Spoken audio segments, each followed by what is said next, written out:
Assalamualaikum warahmatullahi wabarakatuh. Pertama sekali, saya memohon maaf atas kecelaruan pada pagi tadi akibat masa yang agak suntuk yang menyebabkan saya punya penerangan dalam keadaan agak kalut dan mungkin ada tertukar beberapa ayat yang sepatutnya bukan ayat tu yang nak dibincangkan. Okey.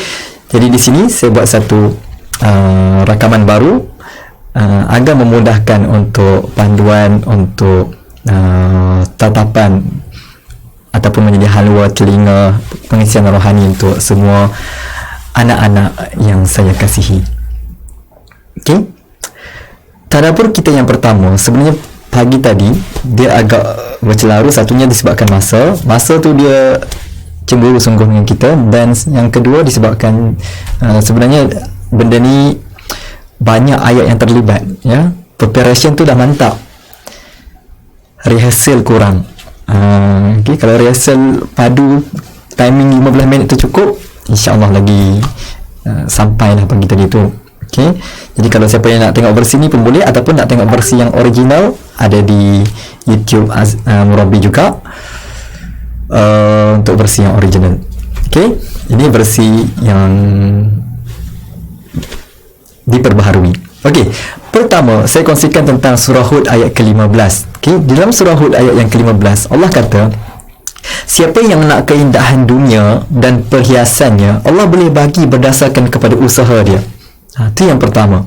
Surah Hud ayat ke-15. Siapa yang nak keindahan dunia, yang nak kebahagiaan dunia, Allah boleh bagi dengan dia usaha. Dia buat yang terbaik dalam pekerjaan dia, buat yang terbaik dalam dia punya investment dia semua tu, insya-Allah Allah boleh bagi benda-benda tu. Okey. Kemudian Allah sambung di ayat yang ke-16, Allah kata, tapi kalau niatnya itu sekadar di dunia, maka benda tu akan sia-sia. Usaha dia tu tak akan dibawa ke akhirat. Dia dapat apa yang dia nak, tapi di dunia saja, di akhirat tak dapat. Kenapa saya kongsikan tentang ayat ni? Sebab saya nak ajaklah kita sama-sama untuk sentiasa betulkan niat dalam setiap apa yang kita buat dalam seharian hidup kita ni. Kita mengajar Al-Quran tu benda yang bagus, tetapi pastikan kita mengajar tu niatnya untuk di akhirat, bukannya niat sekadar di dunia. Ni pesanan untuk diri saya dan untuk semua juga, ya. Kadang-kadang saya pun pernah ada ketika bila mengajar tu tak fikir pun tentang akhirat. Itu satu benda yang sangat-sangat bahaya. Sebab apa? Sebab sebelum kita lahir, kita dah janji dah dengan Allah yang kita nak sembah Allah. Di dalam surah Al-A'raf ayat 172. Boleh cek sendiri. Okey, itu yang pertama.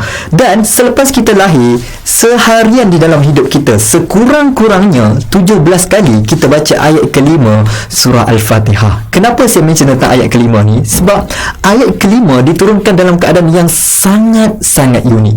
Kalau kita tengok daripada ayat 1 hingga 4, Allah seolah-olah nak memperkenalkan kepada kita siapakah itu Allah. Allah ialah Tuhan sekalian alam. Allah ialah penguasa hingga hari akhirat. Allah juga Maha Pengasih, Maha Penyayang. Ayat 1 hingga 4 kita kenal Allah tu apa, Allah tu bagaimana, kita dapat gambaran tentang Allah. Tetapi tiba-tiba ayat yang kelima, Allah tak jadikan ayat kelima disebabkan aku ni Maha Penyayang, aku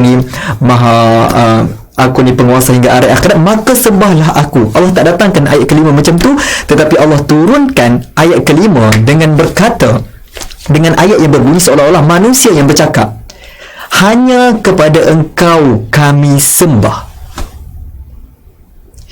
Dan 17 kali kita ulang ayat ini, sebenarnya seolah-olah macam satu afirmasi, satu self-affirmation yang kita memang tujuan hidup kita tak lain tak bukan untuk sembah Allah. Itu yang pertama tentang ayat surah ayat kelima surah Al-Fatihah tu. Kemudian selepas ayat kelima kita tengok ayat yang keenam. Untuk sembah Allah ni kita minta petunjuk daripada Allah. Okey, ihdinas siratal mustaqim. Kita mohon petunjuk daripada Allah, dan tak tunggu lama, surah Al-Baqarah ayat kedua Allah dah jawab dah. Petunjuk tu ada di mana? Petunjuk itu ada di Al-Quran. Zalikal kitabul la raiba fihi hudal lil muttaqin. Petunjuk ada di situ. Okey, saya nak kongsi kisah ustazah saya. Ustazah Ridatul, dia lah ustazah yang bagi satu memberi satu inspirasi kepada saya untuk mendalami bidang tadabbur Al-Quran ni. Dia cakap dekat saya, dia kata dalam hidup kita ni sebenarnya semua masalah penyelesaian dia ada dalam Quran. Kemudian dia kongsikan kepada saya kisah dia. Dia kata anak dia pernah demam, dan demam anak dia ni agak lama, sampai seminggu demamnya. Dia ada guna tips-tips yang biasa digunakan lah, ya, macam kat rumah kita pun kita ada kan tips masing-masing kan. Ada yang kena bagi sejuk kepala, ada yang kena mandi air panas lah, apa semua. Dia guna tips tu lah yang biasa dibuat tu. Tetapi tak sembuh-sembuh. Berhari-hari dia guna tips tu, tak sembuh-sembuh anak dia kali ni. Kemudian dia tekad untuk cari petunjuk daripada Al-Quran, macam mana nak cari penyelesaian kepada masalah dia sekarang ni, yang anak dia tak mau sembuh-sembuh demam ni. Kemudian bila dia buka Al-Quran, tiba-tiba dia terbuka surah An-Nahl ayat 43. Ayatnya yang berbunyi fas'alu ahli dzikri in kuntum la ta'lamun. Tanyalah orang yang tahu jika kamu tak tahu. Lebih kurang macam itulah dia punya secara mafhumnya ayat 43. Jadi bila dia dengar benda tu, Allahu Akbar, barulah dia tahu yang dia tak boleh mana-mandai lah lepas ni. Dia kenalah tunjuk kepada orang yang tahu masalah anak dia tu. Siapa orang yang tahu? Orang yang tahu ialah doktor. Dia bawa pergi jumpa doktor. Alhamdulillah beberapa hari lepas tu sembuh anak dia. Dan benda yang sama juga pernah berlaku pada saya, ya.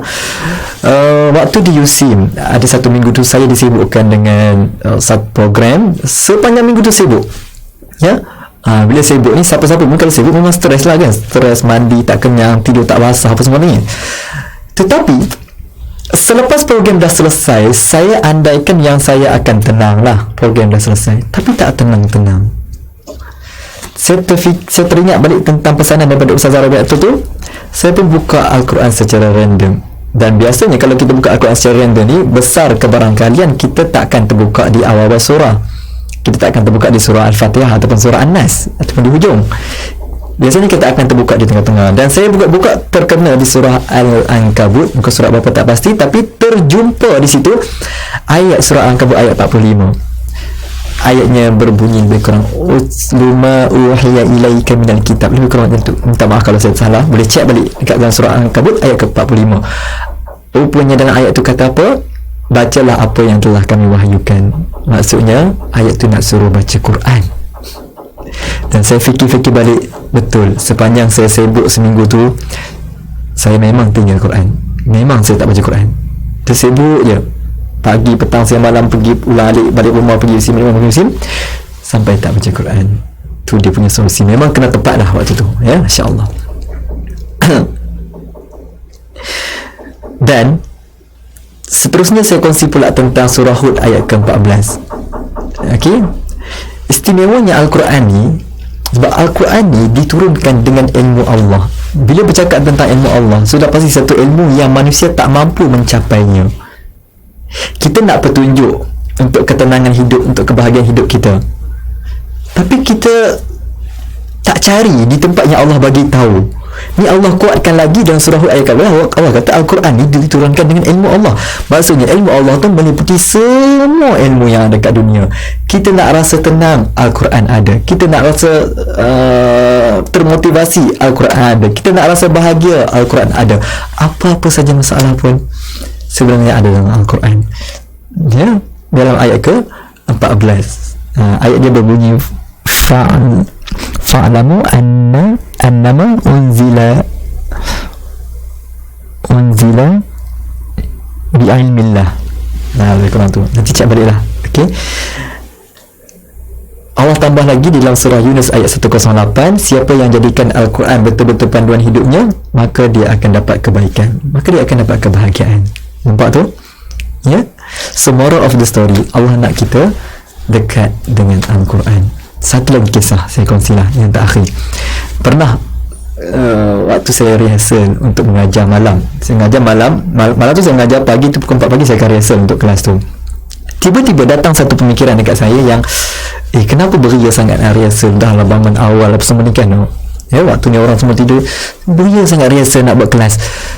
Sedangkan apa yang saya nak ajar tu bukan benda yang saya daripada zero. Benda tu saya dah ada pengetahuan dah tentang tu, dan dah pernah ajar pun sebelum ni. Orang sebelum ni pun dah faham dah pun, Alhamdulillah. Okay, tapi saya rehearsal tu sebab saya nak make sure kelas saya tu saya dapat bagi yang terbaik dalam kelas tu. Sebab tu saya rehearsal. And then apa yang jadi bila saya dah tiba-tiba terfikir macam ni tau, kenapa nak beriau-riau tu, saya pun pergilah buka Quran. Kali ni saya buka bukan ada tujuan nak cari petunjuk ke apa pun. Tujuan saya sekadar nak baca je, ya, nak baca Quran je, tu je. Dan tiba-tiba saya terjumpa ayat surah apa surah Yunus ayat ke-26. Betulkah? Surah Yunus ayat ke-26.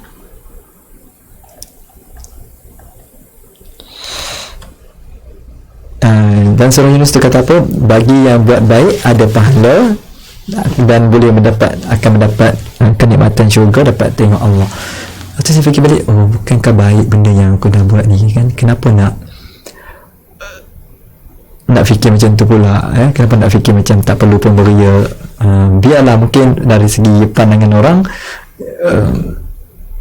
kelas tu hanya kelas biasa, tapi orang tak tahu pun kita punya preparation untuk kelas tu. Tapi yang penting bila kita prepare, bila kita usaha untuk buat yang terbaik untuk kelas tu, tu semua Allah kira, tu semua Allah catat sebagai amal-amal kebaikan yang insya-Allah akan ada kebaikan di sana nanti. Okey, saya minta maaf atas kekurangan saya selama saya menjadi leader kan. Saya rasa macam yang saya bagi tahu dekat dalam versi original, saya kurang untuk kongsi tentang benda rohani ni. Jadi inilah mungkin langkah pertama saya lah, ya. Tujuan saya kongsikan benda-benda yang berkaitan dengan perjalanan hidup saya ni bukan sebab nak kata bagus ke apa, buku Quran ke apa, sebab nak tunjuk yang sebenarnya saya ni lemah. Kepala saya ni pun banyak juga pemikiran-pemikiran negatif, pemikiran yang bersangka buruk, apa semua tu ada je. Okay? Cuma saya nak ajak kita sama-sama, nasihat untuk saya dan nasihat untuk semua anak-anak, untuk kita sama-sama jadikan Al-Quran bukan sekadar untuk kita mengajar orang, tapi biarlah kita betul-betul bersahabat dengan Quran. Bersahabat bukan sekadar membaca, tetapi dengan kita mendalami Al-Quran. Jadikan Al-Quran tempat kita mengadu, tempat kita cari solusi untuk masalah kita, insya-Allah. Okey. Assalamualaikum.